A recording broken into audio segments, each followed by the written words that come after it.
Hola, soy Nikki Mondellini, actriz, locutora y podcaster, y vivo en Houston, Texas.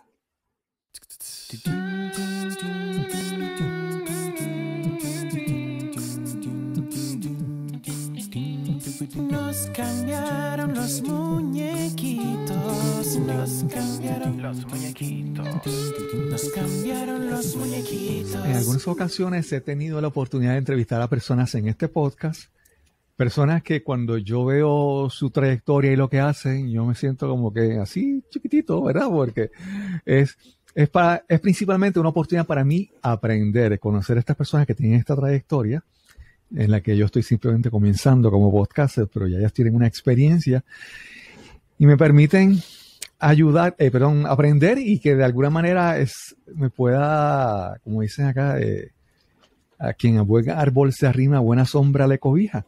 Y hoy tenemos esta conversación con Nikki Mondellini. ¿Cómo estás, Nikki? Pues estoy muy bien. Muchísimas gracias, Cristóbal, por la invitación. Estoy muy contenta de estar aquí. Sí. A Nikki la conocí porque ella tiene su podcast, La Pizarra, con Nikki Mondellini, y ella está nominada en la competencia de los Latin Podcast Awards 2022. No recuerdo en qué categoría, pero sé que está nominada. Lo escuché y yo dije, oye, sería interesante conversar con ella. Le escribí y aquí estamos. Que para bien sea. Así es. Pues con mucho gusto acá para echar una buena platicadita. Sí. Nikki, ¿dónde naciste? Háblanos un poco sobre tu origen. ¿Dónde naciste? ¿Dónde te criaste? Bueno, pues por si mi apellido no me ha delatado, soy italiana de nacimiento. Mi padre, toda la familia de ellos son del norte de Italia. Mi madre es inglesa y pues cuando yo tenía 2 años por ahí, nos fuimos a vivir a México, a la Ciudad de México, y entonces ahí me crié. Okay. Pero entonces ya desde niña asumo que en Italia, México y ¿verdad? Tus idiomas, aprender a hablar con varios idiomas, ¿cómo desde chiquita comenzaste a hablar varios idiomas? ¿Cómo ha sido eso para ti? Pues mira, mis circunstancias fueron así, ¿no? Realmente crecí trilingüe porque mi padre nos hablaba a mí y a mis hermanas siempre en italiano, mi madre nos hablaba en inglés y en la escuela, creciendo en México, hablábamos en español. Entonces, pues bueno, uno crece aprendiendo, te vas como que expresando más en el idioma en el que más hablas con tus amigos y en la escuela y todo. Y traduces simultáneamente en tu cabeza, ¿no? Mi papá hablándonos en italiano, contestándole nosotros en español, lo mismo con mi madre. Pero bueno, gracias a Dios, cuando íbamos a Europa a visitar a nuestros parientes, entendíamos todo lo que nos decían y nos podíamos expresar y hablar con ellos, también en su mismo idioma. Súper. Yo, en estos días, tengo que confesar que yo nunca vi la serie de HBO, Los Sopranos. Yo la estoy viendo ahora. Nunca me dio con verla, pero la estoy viendo ahora y obviamente hay mucha cultura italiana en esa serie, ¿verdad? Así que sí, así es. Sobre todo del sur de Italia, que sí hay algunas diferencias, pero sí. Nikki, entonces, ¿te educaste en México? Sí. Pero cuando decides estudiar, ¿qué decides estudiar? Y si era algo que tenía que ver con hay personas que desde niño, desde que son pequeños, tienen unas inclinaciones, y yo no sé si en tu caso había esas inclinaciones desde niña o fue más adelante cuando decidiste estudiar. ¿Cómo fue en tu caso? Bueno, en mi caso yo siempre tuve un acercamiento al teatro, a las artes. Mi madre, siendo bailarina y coreógrafa, pues siempre nos mantenía a mí y a mis hermanas muy, muy cerca de esto. Nos llevaba a veces a sus ensayos, donde daba clases en el Centro Universitario del Teatro en México. Y yo empecé bailando desde muy pequeña, en los festivales de danza, de la escuela de danza. siempre se hacía una producción muy bonita. No era simplemente ahora baila este grupo y sacaba la musiquita y que no hay hilación entre un grupo y otro. En este caso sí lo había. Era una producción, era un cuento, siempre era un cuento. Y a mí eso me parecía muy mágico. Yo lo gozaba muchísimo. Yo salía al escenario y me divertía y estaba muy contenta de estar ahí siempre, ¿no? Las luces y todo, y el interpretar para la gente y el aplauso y todo eso. Entonces, a mí eso siempre me llenó mucho y empecé muy chica, a los 11 años, en un musical profesional en México y me gustó muchísimo, lo disfrutaba enormemente. Entonces, yo puedo decir que desde pequeña, desde esos festivales, siempre yo sabía dentro de mí, yo voy a hacer algo para estar en el escenario, siempre voy a estar frente a un escenario, en un escenario, frente a una cámara, siempre es algo que yo ya sabía que intrínsecamente que eso era lo mío, que era mi camino. Uh-huh. Okay. Entonces eso es lo que seguía haciendo, aunque sí hubo una época ya en la preparatoria donde empecé a cuestionarlo, ¿no? Primero porque mi padre me decía, bueno, digamos que yo primero quería ser bailarina, siempre me gustó mucho el baile. Mi padre me decía, bueno, sí, pero pues te rompes una pierna y se te acabó la carrera, ¿qué vas a hacer, no? Entonces necesitas algo más, ¿no? Como dicen en inglés, something to fall back on. Uh-huh. Entonces tienes que tener algo más. Y luego mis compañeras en la escuela, mis mejores amigas, pues ninguna decía que quisiera hacer una carrera artística. Siempre tenían pues sus metas para algo académico o algo científico o algo administrativo, ¿no? Entonces yo pues empecé a cuestionarme. Dije, yo creo que mejor si hago algo, o sea, no dejaré completamente las artes, pero a lo mejor una carrera en algo que me guste. Bueno, pues me gustan los idiomas, pues qué tal relaciones internacionales, ¿no? Entonces, bueno, pues vámonos, me fui a Italia, terminando la preparatoria, viviendo con mi abuela y dos de mis tíos. Entonces empecé a tomar clases de francés y de alemán. El requisito para entrar a la universidad allá era saber 4 idiomas, manejar 4 idiomas. Yo dije, bueno, manejo 3, me falta por afianzar bien el italiano, digamos, en cuanto a acento, en cuanto a ortografía. Entonces, y pues bueno, aprenderé uno más. Dije, bueno, pues 2 más, ¿no? Entonces, alemán y francés. Entonces, me pasé todo ese año y la idea era aprender esos idiomas y al año siguiente aplicar para la universidad y quedarme ahí, estudiar los 4 años de la carrera diplomática en Relaciones Internacionales. Pero a los 6 meses dije, no, algo me falta. Extraño el escenario muchísimo, yo quiero estar ahí, necesito regresar a México y seguir esa carrera porque eso es lo mío. Entonces, Eso es lo que hice. Entonces, ¿estuviste solamente 6 meses estudiando y regresaste a México? No, me quedé todo el año. Ah, ok. Sí, es más, estuve 1 año y 2 meses. Sí, o sea, terminé ese año académico, después me pasé un tiempo visitando a mi familia en Inglaterra, me pasé 3 semanas en Alemania y ya después regresé a México. Y perdona que te pregunte, porque me mencionaste que tu mamá era artista, era bailarina, pero tu papá, que te dijo, que te metió la idea en la cabeza de que si te rompías una pierna, ¿en qué trabajaba él? Él era ingeniero químico. Ok.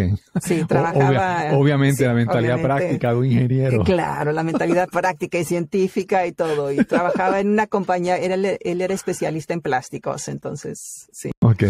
Eso era. Sí, yo recuerdo en mi caso, mi hijo quería estudiar música, trompetista, era muy talentoso. Y yo soy ingeniero, y una parte de mí, pues, yo le decía, bueno, pero estudia el instrumento, pero... por si acaso estudia, no sé, ingeniería de grabación, la parte técnica. Así que por lo menos si en una actividad no te llaman para tocar, pues por lo menos te puedan llamar para hacer el audio, ¿verdad? El sonido. Claro. Pero esa es la mentalidad de un ingeniero, de tener un plan B por lo menos, que algo no surja mal. Siempre es bueno tener un plan B. Y entonces, al regresar a México, ¿qué haces en México? ¿Sigues estudiando? Al regresar a México, tuve esa conversación con mi madre. Dijo, bueno, ok, si lo vas a hacer en serio y tienes que estudiar con los mejores maestros. Entonces, pero primero había la oportunidad de hacer un musical que audicioné. Mi madre estaba haciendo la coreografía.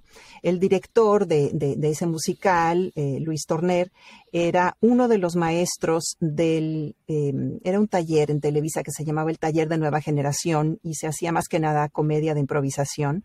Okay. Y de ese taller sacaban a los actores para un programa en México que no sé si alguien lo reconocerá, pero se llamaba Cachún Cachún Rara. Okay. Y de ahí salió Eugenio Derbez, Alejandra Espejo, Luis Ernesto Cano, Luis Goicoechea, muchos actores queridos y conocidos de México. Entonces, pues bueno, estuve haciendo como bailarina principalmente en ese musical, pero después no se pudo llevar a cabo porque era 1985 y vino el terremoto en México en septiembre de 1985. Sí, entonces, pues se cayeron los teatros en donde se iba a poner esta obra musical. Pero me mantuve en contacto con Luis Torner. Me dijo, oye, quiero que tú entres a estudiar aquí al taller de Nueva Generación. Entonces dije, ok, perfecto, vamos a entrar ahí a estudiar. Y me dice, y puedes empezar a desarrollar tu personaje y eventualmente audicionar para el programa. Y eso hice, y ya era la última generación porque ya llevaban varios años con el programa. Entonces yo participé en la última generación del programa. Y después, como ya se iba a deshacer ese taller, pero el otro maestro, que se llamaba Adrián Ramos, me dijo, oye, ¿sabes qué? Yo creo que tú deberías hacer una audición para entrar a la escuela de teatro que van a abrir, una escuela nueva, que van a abrir, pues los mejores maestros, o los mejores, digamos, no nada más maestros, pero directores de teatro en México. Y me refiero al maestro Héctor Mendoza, Luis de Tavira, José Caballero y Julio Castillo.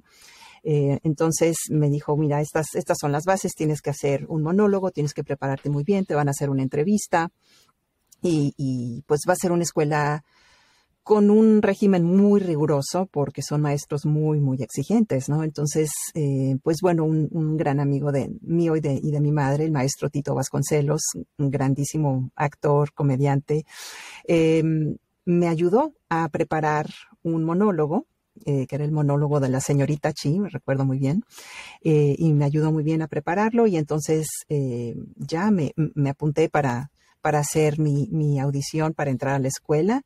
Y sí, afortunadamente entré. Entonces fui de la primera generación del Núcleo de Estudios Teatrales, estudiando ya lo que era el método de Stanislavski, estudiando también clases de voz. A la par también estaba yo tomando clases de canto con el maestro Antonio Duque. Y trabajando yo me mantuve, bueno, me pagaba yo la carrera, modelando, hacía cosas de modelaje y también haciendo algunas cosas en televisión en un programa que se llamaba Video Cosmos, que era conducción, básicamente éramos varios conductores, hablábamos de diferentes secciones. A mí me tocaba la sección de moda y después pintura y escultura. Entonces, pues más o menos manejaba las dos cosas. Hay veces que llegaba rayando a la escuela de teatro para mis clases que eran en la tarde, porque la mayoría de los maestros daban clases en la universidad, en la UNAM. Y una que otra ocasión llegué como 5 minutos después que habían cerrado la puerta y me dieron 2 oportunidades, pero casi me corren porque ahí, como te digo, eran muy exigentes. Uno no podía llegar después que la puerta estaba cerrada. Entonces... Eso fue muy, muy bonito. Nikki, como yo todavía estoy como que sorprendido porque me has dicho todo lo que has hecho o todo lo que has aprendido, ¿verdad? Baile, improvisación y yo estaba acá en mi mente, bueno, pero cantaba, entonces ahí me dice, no, que tomaste las clases de canto. Y veo todos los aspectos que ¿verdad?, que cubriste, vamos a decir, que aprendiste.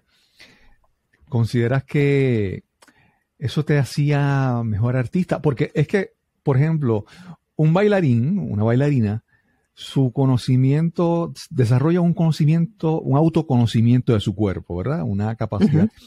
Y yo asumo que eso tiene que ser beneficioso en la actuación y lo demás. ¿Cómo te sentías que te ibas desarrollando en varios aspectos a la vez? ¿Verdad? ¿Te sentías completa o cómo te veías?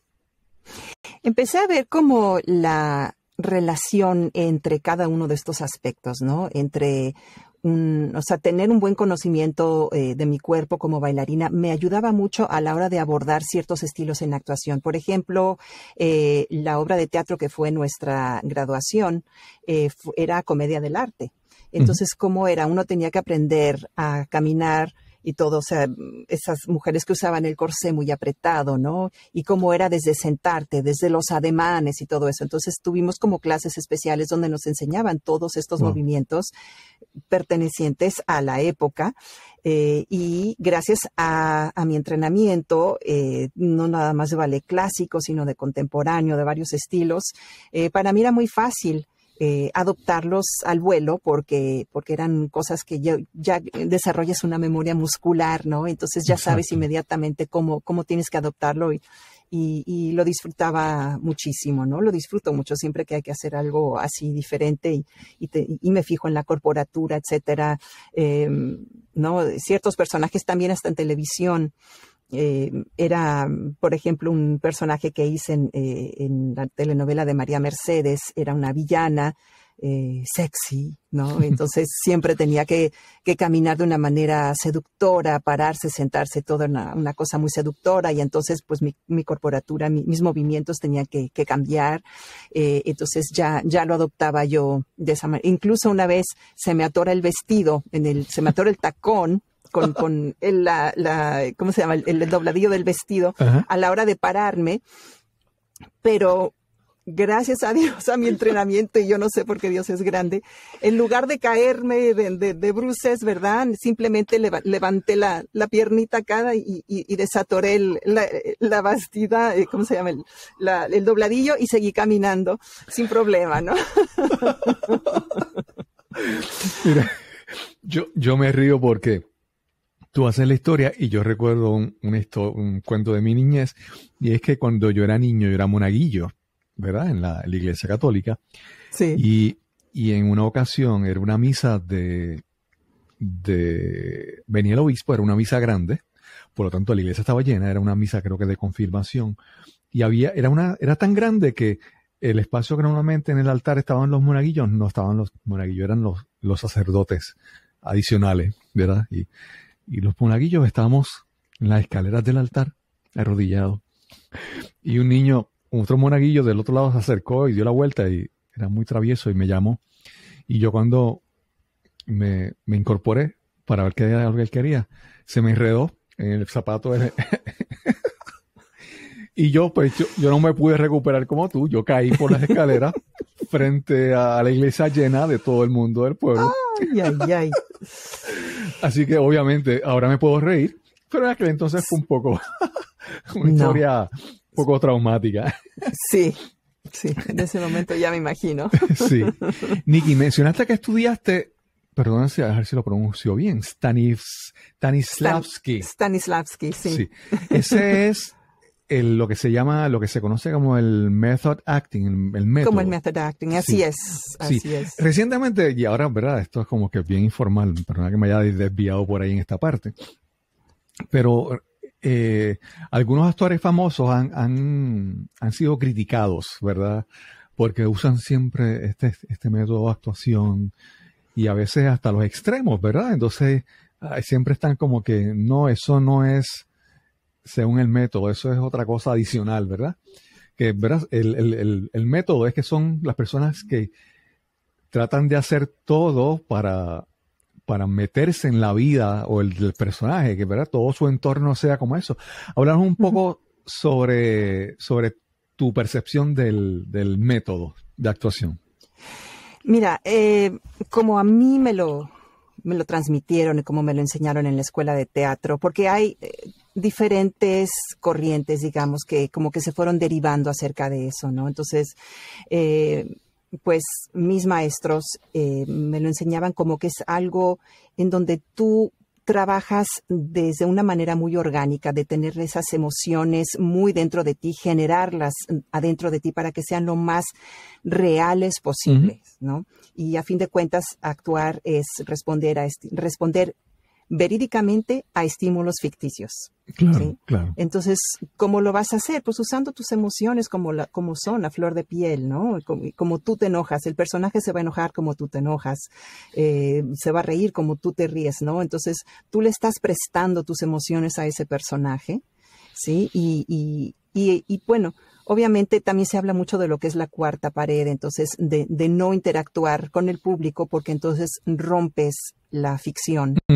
¿Sí? Y entonces, por ejemplo, esos actores que salen a escena y porque la gente los reconoce, les aplauden en cuanto salen y en lugar de continuar con la historia, se voltean a hacer una caravana y luego siguen con la historia. Ya rompieron la ficción, ¿no? Claro, claro. Entonces digo, no lo critico porque hay gente que les gusta mucho que sea de esa manera y pues bueno, hay dos escuelas, ¿no? Ahí que decíamos, es la escuela realista o la escuela formal. Entonces, en la escuela formal, uno representa al personaje y en la escuela realista uno vive al personaje. ¿Sí?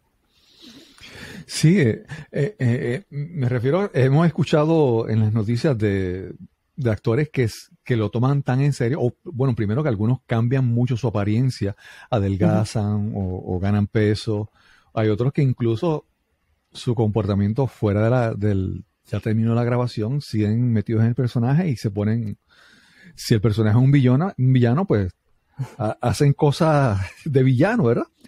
Entonces, a veces como que uno los ve y dice, ¿será que están haciendo una competencia a ver quién es el más, qué sé yo, llamativo, exagerado o lo que sea, o el que más llama la atención y crea publicidad con sus actuaciones? Claro. No, realmente se trata de pues ser lo más fiel a lo que es el personaje. Tienes que verlo desde el contexto de la historia. ¿Qué es lo que más le va a servir a la historia? ¿No? Que este personaje sea de tal forma que tenga una lógica, la forma como se va desenvolviendo de acuerdo a su interacción con los demás personajes, hacia dónde quiere ir, ¿no? Y las personalidades como están delineadas por el escritor, pues uno tiene que estar muy cerca de eso, ¿no? No puedes tú nada más darle tu interpretación como a ti se te antoje y realmente no verte en contexto con la historia y en cómo es tu relación con los otros personajes, porque se trata de tú eres una de las personas que cuentan una historia, ¿sí? Entonces tienes que estar trabajando en conjunto con ellos y ser fiel con la línea de tu personaje y con la evolución de ese personaje dentro de la historia. Entonces, claro, muchas veces sirve si el personaje, por ejemplo, es muy distinto a como tú eres en la vida real. Entonces, puede ser que te funcione más para no estar entrando y saliendo emocionalmente en lo que requiere ese personaje, que tú le digas, por ejemplo, te pongo el ejemplo de Meryl Streep, la gran Meryl Streep, cuando hizo la película de Devil Wears Prada. Sí. Sí, que no me acuerdo cómo se llama en español, pero o el diablo usa Prada, probablemente. Entonces, el personaje que hacía, por ejemplo, Anne Hathaway, que era la chica que empieza a trabajar en esta revista que dirigía el personaje de Meryl Streep. Y ese personaje que hacía Meryl era obviamente era una mujer odiosa, ¿no? O sea, sí, una mujer con total poder, pero pues era odiosita y no se dejaba tener relaciones más profundas con los demás y era una persona muy difícil. Entonces, desde que empezaron los ensayos, le dijo a Anne Hathaway, bueno, nada más como para que sepas, no voy a ser muy buena onda contigo en lo que dure la rodación de esta película, te lo aviso, porque si no voy a estar rompiendo esa relación contigo y necesito yo crear esa distancia. Ya que termina la película, nos damos un abrazo. Claro, claro. ¿No? Entonces, y eso es cierto, ¿no? O sea, cada quien va a hacer lo que le funcione. Y entonces, si a tu personaje, y tú lo quieres hacer lo más verídicamente posible, va a aumentar de peso en el transcurso de la historia, entonces pues se ve falso que de repente te pongan una botarga, que te lo hagan con maquillaje, aunque el maquillaje y los efectos especiales hoy en día son una maravilla. Y hay ciertas cosas donde obviamente sí lo tienen que hacer.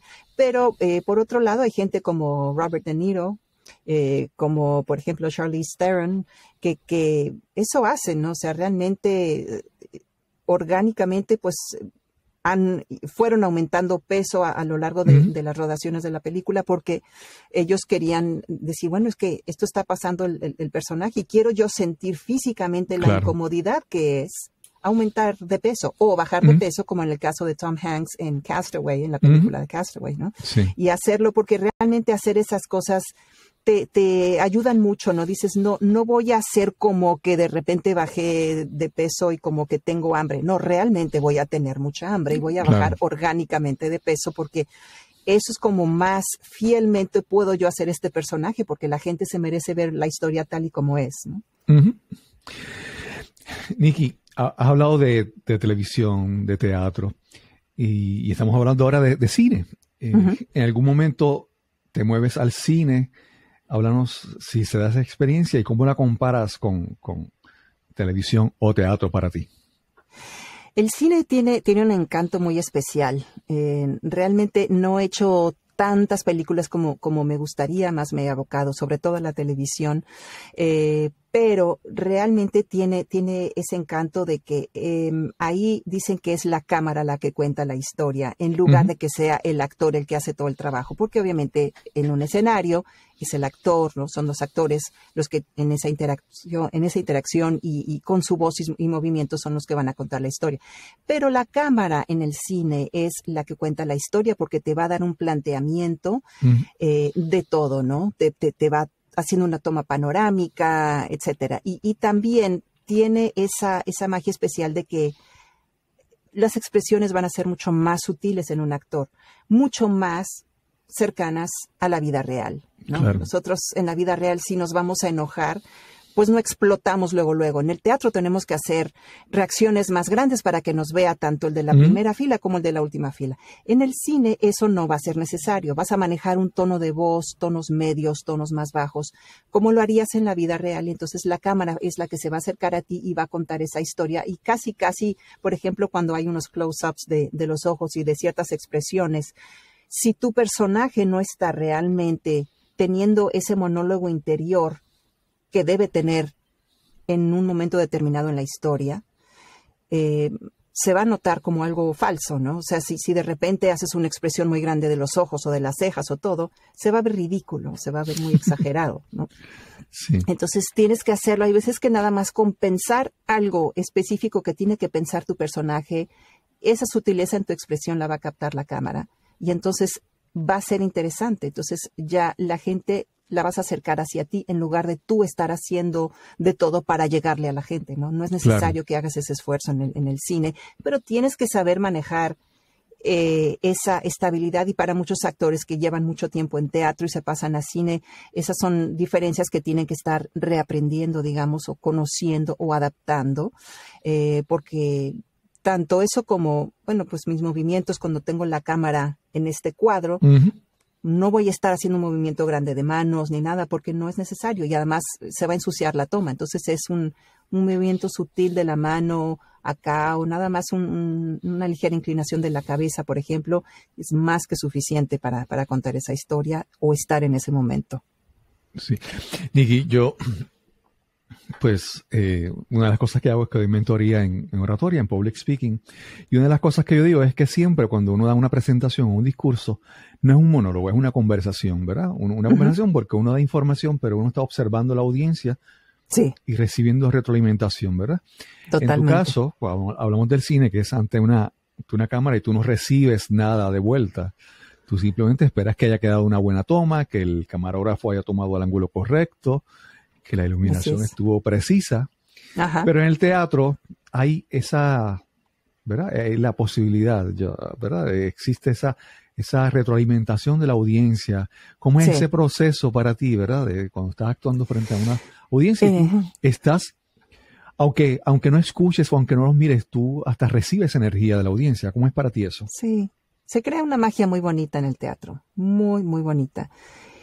Si tú estás fielmente contando esa historia, estás totalmente inmerso en la escena y con tu compañero y hay esa retroalimentación con ese interlocutor tuyo y estás desarrollando esa historia como debe ser, entonces le estás llegando al público, el público, tú puedes percibir cierta energía de que la gente está aceptando ese momento, esa historia, cómo se va desarrollando y lo van gozando, ¿no? Uh-huh. Y eso puede ser tan cierto como en un momento dramático como en un momento de comedia, ¿no? Sí. Por ejemplo, y cada público es diferente, ¿no? Estaba yo haciendo una comedia contemporánea que se llamaba Las Gallinas Matemáticas, escrita y dirigida por el maestro Héctor Mendoza. Éramos básicamente 2 actrices en escena, de repente había un tercer personaje, pero era una obra muy, muy cómica que, pues, yo gocé mucho haciéndola. Había veces que el público, por más chistes que dijéramos, y a lo mejor era un público un poquito más pequeño, no había tanta gente, eran unas risitas pequeñas aquí y allá, y como que pensabas, híjoles, es que este chiste no cayó donde tenía que caer, ay, ¿cómo lo hice? Entonces te empiezas a cuestionar de que, ¿no? O sea, algo hiciste mal o lo que sea, ¿no? Pero llega al final y vienen los aplausos y son maravillosos, ¿no? Claro. Entonces ya te sientes muy bien. Y por otro lado, hay momentos donde hay público, y por ejemplo está la casa llena, y casi que nada más abres la boca y a la segunda palabra se deshacen en carcajadas. Es maravilloso también, es otro tipo de energía, pero ahí te sientes, ahí es donde obviamente más te inyectan de energía y esa retroalimentación es fenomenal. Sí. Nikki, cuando veo cuando visito tu página web y te conocí a través de tu podcast, veo que estás haciendo otras cosas como locución, voiceovers y tu podcast. Y quiero, ¿verdad? Me gustaría que habláramos sobre cómo se da esa transición a dedicarte más tiempo a hacer estas otras cosas que son relacionadas, pero son diferentes. ¿Cómo se da esa transición para ti? Sí, realmente sí fue un gran cambio, aunque todo tiene que ver porque uno actúa también frente al micrófono, aunque no tengas el público enfrente, aunque no tengas la cámara delante, pero sigues usando tu creatividad, sigues usando tu cuerpo, sigues usando todos tus recursos y es más, empleas la imaginación aún más todavía, porque te tienes que imaginar al público. Te tienes que imaginar a la persona a la que le estás hablando para que tu interpretación al micrófono sea verídica, sea real y tú estés convenciendo al que escucha, ¿no?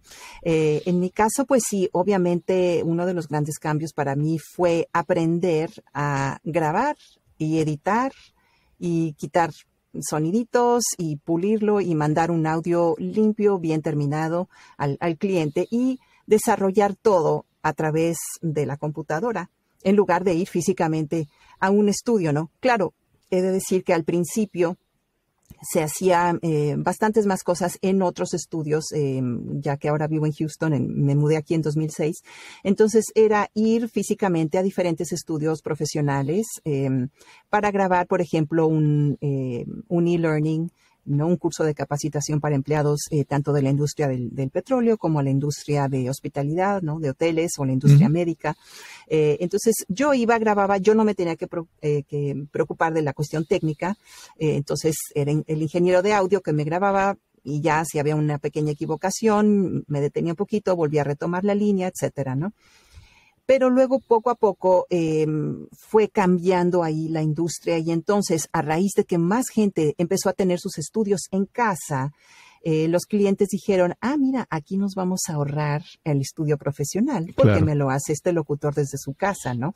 Entonces, obviamente eso es algo que nosotros después supimos, tenemos que ir facturando eso también dentro de nuestro precio porque, oye, a mí me costó esta cabina de audio, sí, mi micrófono, mi software, mi computadora y todo eso, ¿y crees que no te lo voy a cobrar? Sí, pues claro, digo, obviamente te estoy dando el mejor sonido porque estoy invirtiendo en todo esto para darte un sonido limpio, una grabación de estilo profesional, ¿no? Pero sí, ahora la mayoría de las cosas las hago yo aquí desde esta cabina. Okay. Tanto un IBR, tanto una narración para el Museo de Bellas Artes de Houston, por ejemplo, hago las audioguías, hago un IBR, que es la autorrespuesta por teléfono, comerciales para televisión y radio, ¿no? O sea, cursos de capacitación, todo lo que sea locución, la verdad, excepto doblaje. No, yo no soy actriz de doblaje. Respeto mucho a los que lo hacen porque no es nada fácil. Pero sí, excepto eso, pues hago casi todo. Algunas cosillas de animación todavía no tanto, ni de videojuegos. Hay un desgaste muy grande de la voz para hacer, porque hay que hacer muchas exhalaciones, cosas de pelea, de batalla, etcétera. Entonces no hago tanto de eso, más bien hago comerciales y narraciones, ¿no? Okay. La transición se dio por buscar oportunidades económicas o porque te viste forzada a moverte esa dirección. ¿Cómo se da esa transición de seguir más en la locución y no tanto en la actuación? Pero si hubo alguna circunstancia en tu vida que te llevó a eso. Ah, sí, totalmente. Si no me hubiera yo mudado a Houston, ahorita todavía estaría haciendo telenovelas. Okay. Pero tenemos, mi esposo y yo tenemos 3 hijos y a un determinado momento fue difícil. Tuvimos una serie de circunstancias difíciles en nuestra vida que nos empujaron a buscar empleo aquí en Estados Unidos. Entonces mi esposo consiguió, él es ingeniero petrolero, y entonces consiguió en Houston, obviamente uno de los lugares más importantes para el petróleo en Estados Unidos, y nos mudamos acá gracias a ese empleo de él. Estuvimos debatiendo un poco ese cambio. Entonces me dijo, bueno, para que tú sigas tu carrera, ¿qué hacemos? Nos vamos, no sé, a Miami, donde también se hacen telenovelas, o nos vamos a Los Ángeles. Y digo, bueno, a ver, espérame. Me tengo que ir a otro país donde no conozco a nadie y de cero mantener a una familia de 5, I don't think so. Claro. O sea, ¿Cómo le hago? O sea, eventualmente, sí, ese es el plan, pero de entrada necesitamos algo fijo, ni modo, ¿no? O sea, hay que ser práctico en ese entonces, ¿no?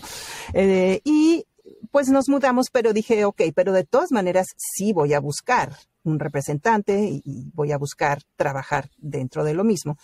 Entonces, bueno, la circunstancia de tener que estar en Houston me obligó más hacia la locución por el sencillo hecho de que aquí no hay estudios de televisión que graben programas de televisión o sets de películas, ¿no? De ese tipo de producciones. No las hay, lo más que hay son noticias locales, ¿no? Eso es todo. Entonces, sí conseguí una representante, una agencia de representantes, y me dijeron, ok, bueno, pues vamos a proponerte para todo, ¿no? Para televisión, para cine. Nada más que, bueno, cada vez que vayas a audicionar para algo para cine o televisión, pues tienes que manejar 3 horas a Austin, o tienes que manejar 8 horas para Nueva Orleans, o tienes que agarrar un avión para Nuevo México o para Atlanta. Entonces, cuando en México manejaba 15 minutos y ya estaba en Televisa. Sí. ¿No? Entonces, obviamente esas circunstancias fueron lo que me fueron empujando más y más hacia tener mi estudio en casa, que empecé a ver cómo hacerlo, cómo desarrollarlo. Empecé trabajando en otros estudios de Houston y luego ya desarrollando mi estudio en casa. Y eso es lo que me fue dando porque yo no quería abandonar a mis hijos. Digo, me mudo de país y ¿qué hago? Contrato a una nana para que me los críe mientras yo me voy a Los Ángeles, a Miami, a todos lados, porque no quiero dejar de actuar. Pues no, digo, hay que aprovechar el momento porque los hijos crecen y se van, y si tú no desarrollas esa relación con tu familia en ese momento que es tan necesario, y sobre todo cuando son más chicos, cuando más te necesitan, pues ¿para qué los trajiste al mundo? Nikki, hace muchos años yo tomé un curso de locución, ¿verdad? Porque uno joven, uno quería ser locutor y hablar como locutor de radio, y entonces tomé este curso de locución, pero yo sentía que no me sentía identificado porque lo que yo veía eran estos locutores que todos hablan con el mismo estilo y hablan siempre como que, ¿verdad? El típico locutor de radio que lee anuncios y es como que escandaloso, llamativo y con un estilo, y ¿verdad? Y yo me sentía como que no son, ¿verdad? Pero con el paso del tiempo yo he descubierto que no es eso, ¿verdad? No es hablar con un estilo específico, ni con un estado de ánimo específico, ¿verdad? Yo veo que en tu caso, siendo actriz, ¿verdad? Cuando vas a decir un mensaje con la locución, yo asumo que es mucho más fácil para ti porque obviamente tú tienes que entender lo que dice, lo que está escrito y le tienes que enfocar o poner la emoción que se requiere. ¿Cómo ha sido eso para ti, verdad? Ser actriz a locución, ¿cómo te ha sido beneficioso? ¿Te ha abierto muchas puertas? ¿Cómo ha sido para ti esa ventaja? Bueno, mira, la locución ha ido cambiando mucho a través de los años, ¿no? Realmente las voces antes eran, como tú dices, eran muy fuertes, muy altisonantes y todo eso. Y eso era mucho porque los micrófonos que se usaban hace muchísimos años no eran muy fieles, ¿no? Entonces realmente los locutores tenían que hablar fuerte, ¿no? Eso era necesario. Pero ahora la tecnología obviamente ha manejado a los micrófonos de una manera, o sea, se han desarrollado de una manera en donde uno no necesita gritar. O sea, te recogen absolutamente todo, cada minuciosidad de tu voz. Entonces hay que hacerlo y hay que hablar y hay que saber tener un buen micrófono, el micrófono que funciona para ti, porque no todos los micrófonos, o sea, hay unos que recogen voces masculinas mejores que otros, etcétera, ¿no? También depende del lugar, en el entorno en donde estás. Y por otro lado, en la publicidad en sí, y más a través de los años 90, más bien a partir de entonces, fue que se empezó a enfocar más en lo que era el vender emociones y no nada más estar vendiendo el producto de una forma muy llamativa, ¿no? Realmente el director de la agencia publicitaria de Ogilvy se empezó a dar cuenta que si uno hablaba de una manera más natural, ¿no? Apelando más a las emociones y a cómo esas emociones son percibidas por el público al hablar de cierto producto, iba a tener un mayor impacto al hacer una voz llamativa, fuerte, demasiado ruidosa, etcétera, ¿no? Y entonces se empezó a cambiar el estilo de locución a partir de ese momento y se empezó a hacer una locución un poco más natural, más orgánica, poco a poco. Y también hay épocas, ¿no? Hay épocas, van cambiando. Por ejemplo, a raíz de la pandemia, cuando estábamos todo el mundo en el encierro y todo, la publicidad era más compasiva, ¿no? De que, sí, lo sabemos, todos estamos encerrados en casa, ¿no? Pero no tiene por qué ser así, ¿no? Entonces era de esa manera. Sí. Y ya luego empezó a cambiar a ser un poquito, o sea, de tener esa compasión, empezó a ser un poquito más alegre porque ya se empezó a salir del encierro, ya de que, bueno, pues ahora que ya podemos todos salir, ¿no? Entonces ya esa alegría de que ya estamos vacunados, ya podemos salir, ya podemos hacer. Entonces ya empezó a ser un poco más alegre, pero sin perder esa naturalidad, ¿no? Siempre va a haber ese acercamiento. Y entonces, en cuanto a tu pregunta sobre de que si para mí ser actriz me es más fácil, te voy a decir que en cierto momento es un poquito difícil porque ciertos guiones para la publicidad están escritos de una manera como no hablaríamos en la vida real, ¿no? Okay. Entonces, si yo te voy a hablar de un producto en la vida real, te voy a recomendar algo que a mí me funcionó, que a mí me sirvió y te lo recomiendo, ¿no? Pero no te voy a dar las características técnicas específicas porque, pues, digo, yo no lo crié, no lo inventé, digo, no fui yo la creadora o la inventora de ese producto. Entonces, el truco está en emplear esas palabras que quiere emplear el guionista, el que se dedicó a escribirlo, que luego pasó por muchas etapas de aprobaciones legales de esa compañía para ver cuáles son los términos y las cosas que se pueden decir.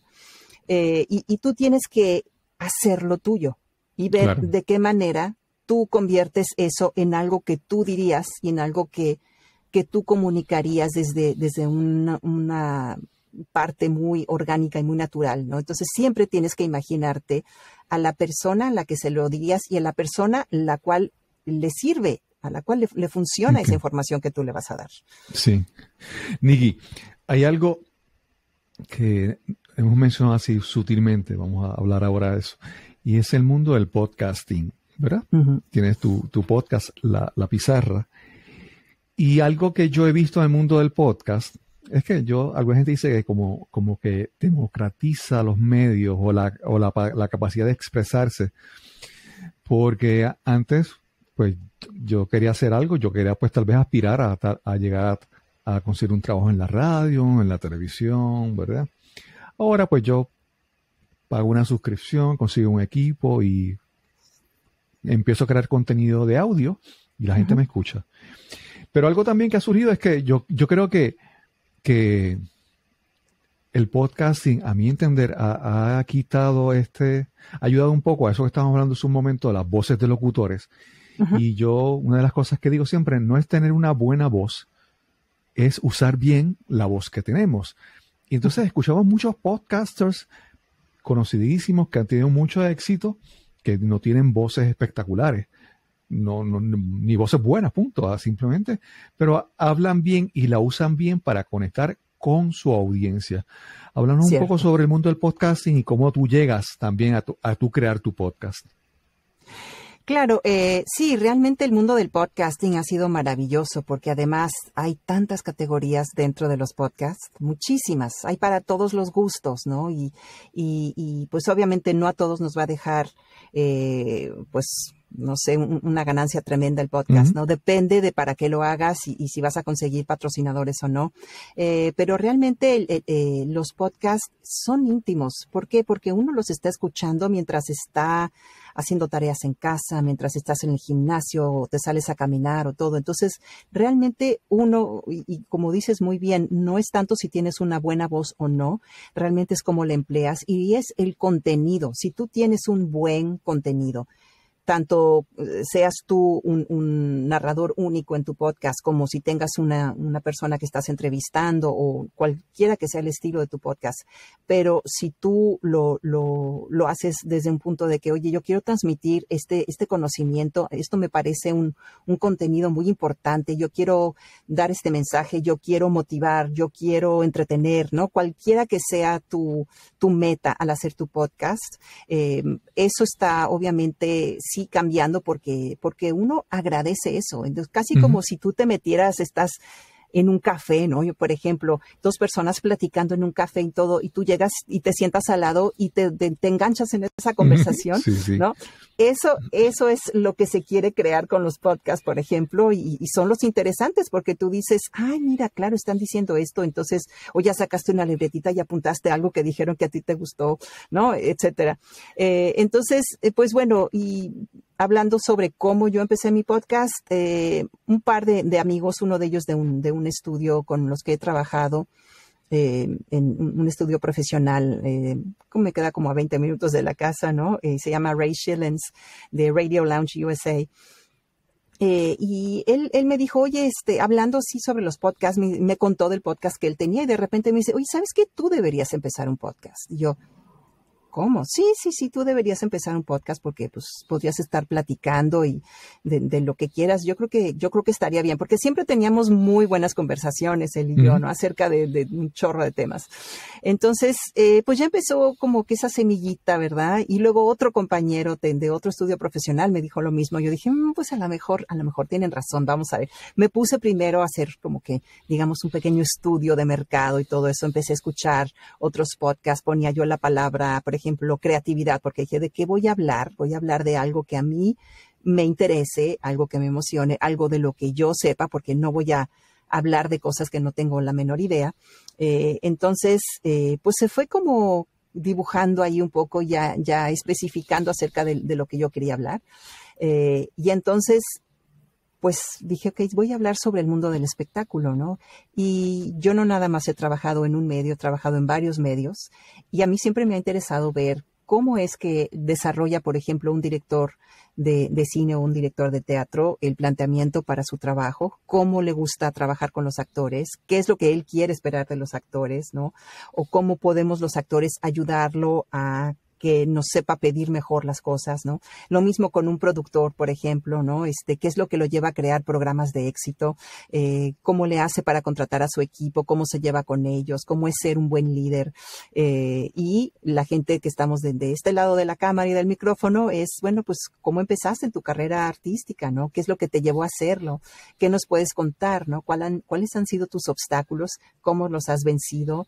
Entonces, todo eso ha sido lo que se ha ido desarrollando y he ido aprendiendo, porque pues yo nunca supe cómo ser una buena entrevistadora, nunca fui periodista, y pues lo fui haciendo poco a poco, escuchando, viendo, agarrando tips de aquí y de allá, y poco a poco creando eso y dejando que cada uno de mis invitados pues se vaya desarrollando. Digamos, tengo mis preguntas base, me gusta escuchar lo que dicen y a raíz de lo que me dicen de repente hago otras preguntas y gozo mucho cada entrevista que hago con este podcast.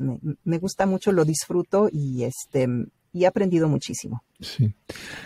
En mi caso, yo no, mi trayectoria, yo trabajé 25 años como ingeniero en una compañía en trabajo técnico. Es un cambio completamente, obviamente ha cambiado mi vida, ¿verdad? Y he tenido experiencias increíbles. Por ejemplo, hace un tiempo, un invitado que tuve, tuvimos una conversación y él después me escribió porque él es de Cuba, pero vive en Estados Unidos. Y alguien en Sudamérica, no sé si fue en Perú, que es un primo de él lejano, lo escuchó en el podcast, lo contactó y le dijo, mira, él es pastor y trabaja apoyando especialmente a pues, las personas que están emigrando a Estados Unidos y están en la frontera y dando servicios y apoyo. Y esa persona le dijo, tu prima fulana está en tal sitio cerca de la frontera. Y porque lo escuchó en el podcast, se comunicaron con él y él se pudo mover allá y ayudar a este familiar que estaba teniendo problemas allí. Entonces, yo veo como que, wow, el podcast en mi vida ha hecho grandes cosas. Pero yo no tengo esa trayectoria, ¿verdad? O sea, nuevamente para mí es un cambio grande. En tu caso, ¿qué experiencias nuevas o qué nuevos beneficios te ha traído el podcasting? ¿Has conocido a otras personas? ¿Te has hecho conocer en otros lugares? ¿Cómo ha sido esa experiencia? ¿Verdad? ¿Cómo ha expandido el podcasting tu vida?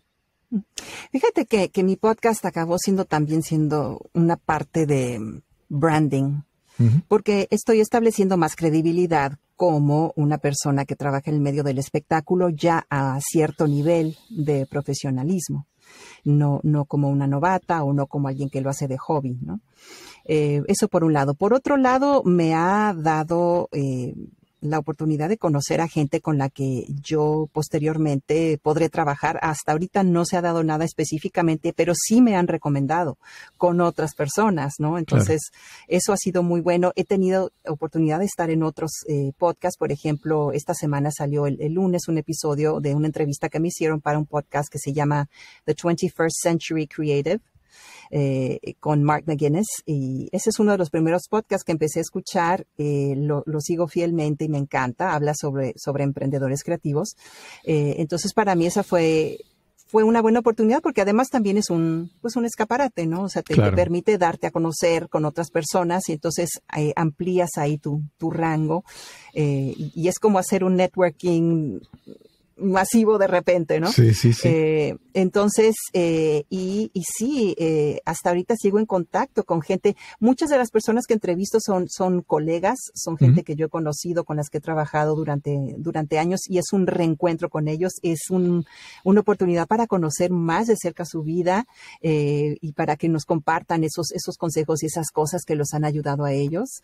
Y pues también, por otro lado, satisfago esa parte mía que es de proporcionar una ayuda a gente que la necesita y sobre todo en esta carrera que es tan difícil y que tenemos épocas muy difíciles donde no hay nada de trabajo. Te puedes pasar 2 meses, incluso más 6 meses en donde, aunque estés mandando un casting después de otro, no cae nada por diferentes circunstancias de la vida y de repente te cae todo de corrido. Y cómo le haces de repente cuando te llueve el trabajo y cómo vas a priorizar. tu vida y tener un balance entre tu cuidado personal y el trabajo y la familia, ¿no? Entonces, son cosas que todos manejamos en la carrera artística y que es importante y es muy bueno ver cómo lo manejan las personas que han logrado el éxito. Sí. Regresando un poco atrás a todo lo que has hecho, toda tu trayectoria, los diferentes proyectos y cosas que has hecho en tu vida, si pudieras pensar en uno o dos momentos que han sido memorables, que han sido muy gratificantes para ti en tu carrera profesional, algún proyecto, alguna obra, alguna experiencia que dices, no, esa la recuerdo con mucho cariño, ¿verdad? De tu pasado. Uh-huh. Sí. Yo creo que tengo dos momentos importantes ahí. Uno en televisión, cuando hice el personaje de María Mercedes, el que estaba comentando hace poco, el personaje de Mística, que era la villana antagonista, porque era una telenovela en horario estelar y fue mi primer personaje estelar y muy gozoso, y la gente hasta ahorita me recuerda con ese personaje y recibo muchos comentarios en redes sociales y para mí fue muy gozoso hacerlo. Es un personaje que es muy distinto a mí en personalidad y todo, ¿no? Porque era una chica extremadamente presumida, egoísta, etcétera, pero lograba decir de repente algunas cosas que tú dices, bueno, es que nadie se va a atrever a decir esas cosas, ¿no? De repente insultos y cosas y todo, pero fue muy divertido habitar ese personaje en ese entonces, ¿no? Y la otra cosa también muy importante o bonita que yo gocé mucho fue esa obra, Las gallinas matemáticas, porque pues mi mejor amiga, que es actriz mexicana, Carmen Beato, y yo pusimos ese proyecto para que fuera para conseguir el patrocinio del Fondo Nacional para la Cultura y las Artes en México y sacamos la beca para realizar ese proyecto, escrito y dirigido por el maestro Héctor Mendoza. Entonces fue la primera vez en donde yo me atreví a hacer algo así, era salir totalmente de mi zona de confort, porque nunca me hubiera yo visto a mí como productora, ¿no? Digamos, obviamente era el dinero y todo de Bellas Artes y del Fondo Nacional de la Cultura y las Artes, pero era coordinar esas cosas, coordinar esa situación con el escenógrafo, la de vestuario. Gracias a Dios, la gran tutela del maestro Héctor Mendoza, que pues ha sido un maravilloso maestro y pues de los mejores directores de teatro de México. Entonces, todas las circunstancias, todos los elementos se dieron para que fuera un proyecto muy bonito y muy gozoso. Sí. Nikki, algunas personas, algunos actores dicen que hacer papeles de villanos es muy divertido para ellos, ¿verdad? No sé si en tu caso es así. Y sí, si es divertido haber sido villana y es porque te permites que alguna parte de tu personalidad que normalmente controlas y escondes, deja que se manifieste. ¿Cómo es esa experiencia para ti? Claro, porque uno normalmente en la vida tiene que ser muy diplomático, ¿no? Si no te ganas enemigos a diestra y siniestra. Claro, claro. Pero cuando te dan permiso de ser así, porque así es la historia, pues claro que lo vas a gozar, ¿no? Le dices a la otra gente sus verdades, digamos, y todo. Sí, no, eso fue el personaje, no fui yo. Exacto, sí, pues lo gozas mucho, el dar una cachetada de repente acá y allá. Discúlpame, pero es el personaje. No. Demasiado. Vicky, ¿y qué proyectos hay en el futuro que sabes que vas a hacer o que sueñas hacer? Bueno, pues ahora estoy en postproducción de la temporada 6 de La Pizarra, que ya pronto en septiembre va a arrancar. Y es seguir adelante. Estoy haciendo episodios tanto en inglés como en español. Empecé haciéndolos en español todos, pero luego me di cuenta que tenía mucha gente que conocía, gente con la que he trabajado y todo, que no hablan español, pero tienen mucho que aportar. Gran parte de mi audiencia es de Estados Unidos y si viven acá, pues son bilingües, ¿no? Claro, aunque no lo hablen a la perfección, pero lo entienden. Entonces, seguir adelante con La Pizarra, pero también otra de mis metas, digamos, es empezar a buscar más proyectos frente a cámaras. Okay. Seguir con la locución también, definitivamente. Quiero empezar a narrar más cosas como le llaman acá broadcast narration. Ujú. Eso quiere decir, digamos, documentales promocionales para programas de televisión, que eso me gusta mucho, me gusta contar historias, definitivamente. Entonces, a la par, las dos cosas que, pues es un poquito, digamos, ambicioso, porque uno en la locución, en su estudio en casa, ya creando una cartera de clientes que confían en ti, que ya piensan en ti para sus proyectos y lo agradeces mucho, pues no los quieres defraudar, ¿no? Claro. Pero, pues bueno, uno puede llevarse el estudio consigo, entonces pues voy a buscar más oportunidades para lograr combinar las dos cosas y tanto hacer cosas como actriz en televisión o cine y seguir con la locución. Sí. Son ya 2 preguntitas y ya con eso, no te molesto más. Te pregunto, No, hombre, ¿has trabajado con narrar audiolibros, con leer audiolibros? ¿Has trabajado con eso? ¿O también estás dando capacitación, das adiestramiento a personas que quieren aprender sobre lo que tú haces?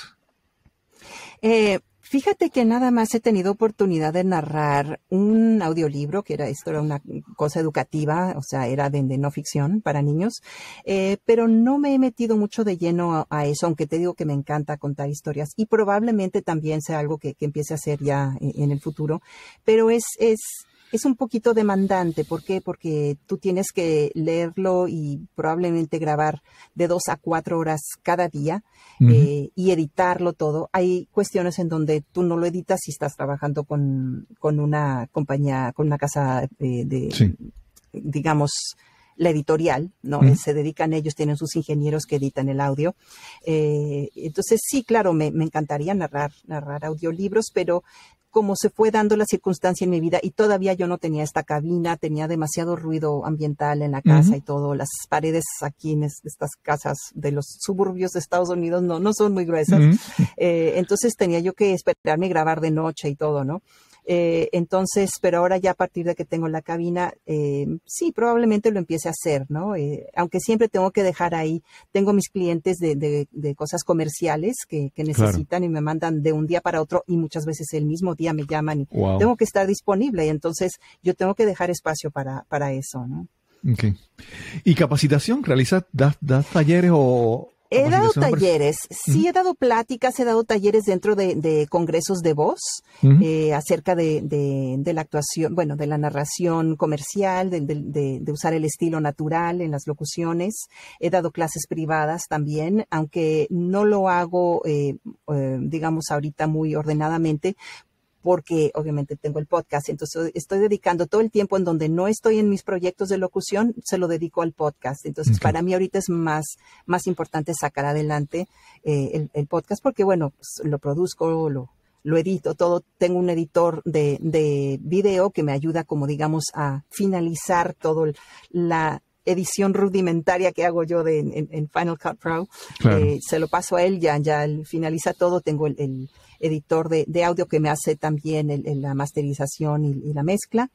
Pero yo hago todo lo del inicio. Entonces sí le dedico mucho tiempo y lo hago por temporadas, no es todo el año de corrido. Entonces, pues sí, me toma tiempo, pero es un proyecto que aunque no me deje dinero, lo hago de corazón porque sé que estoy haciendo un bien a otras personas. Tanto, digamos, la parte egoísta, por así decirlo, es que pues yo escucho de primera mano esa historia y yo aprendo mucho de mis invitados, pero por otro lado estoy compartiendo esa información que es tan valiosa para todos los que están en el medio artístico. Claro.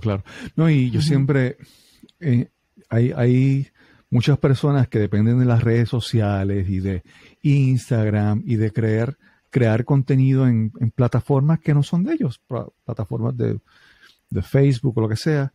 Y yo siempre digo que crear un podcast es crear tu contenido, es crear tu portfolio de material y es tuyo y está en tu página y es lo que tienes control por completo. Y eso es como, ¿verdad? Como un artista que lleva su portfolio de trabajo y mira, esto es lo que yo hago, ¿verdad? Pues básicamente un podcast sirve eso y para ti como pues locutora es qué mejor herramienta para eso. Claro. Nikki, yo estoy súper agradecido de que me haya dado la oportunidad de conversar contigo, que me haya dado la oportunidad de hacerte preguntas y aprender un poco sobre ti. Yo, ¿verdad? aprecio realmente esta oportunidad de conversar contigo. Bueno, pues Cristóbal, el placer ha sido totalmente mío y nuevamente el agradecimiento por estar aquí en tu podcast y pues te felicito porque es un gran podcast con un muy buen contenido porque de aquí se aprende mucho. Gracias. ¿Y dónde te pueden conseguir? Tanto el podcast como tu página. Claro, pues mira, mi página del podcast, tengo 2 páginas. Entonces una es lapizarrapodcast.com y la otra es nickymondellini.com/lapizarra. Okay. Ahí pueden también saber, y obviamente en lo que es nickymondellini.com, muestras de mi trabajo, demos de narración, videos, comerciales, etcétera, acerca de lo que es mi trabajo. Y pues bueno, también pongo ahí el podcast. Pronto voy a poner también las transcripciones del podcast. Súper. Y sí. Y entonces, pues en esos 2 sitios me pueden seguir en Instagram, @nickymondellini. Entonces, nada más que sí, un poquito ahí con la ortografía de mi nombre que me lo han cambiado muchas veces. No es Nikki, no, es Nicky y Mondellini es con 2 L's y las 2 son I latinas. Okay. y el podcast, La Pizarra, está compitiendo por los Latin Podcast Awards. Sí, gracias a Dios estamos en 6 categorías. La premiación es el 15 de octubre. Así es, el 15 de octubre. Muchísima suerte también a ti con esas nominaciones. Sí. Y nuevamente, si quieren conocer más sobre Nikki, escuchen el podcast, búsquenla en su página. Y una vez más, gracias por esta oportunidad de conversar contigo. Muchísimas gracias a ti y pues que siga el éxito. Amén.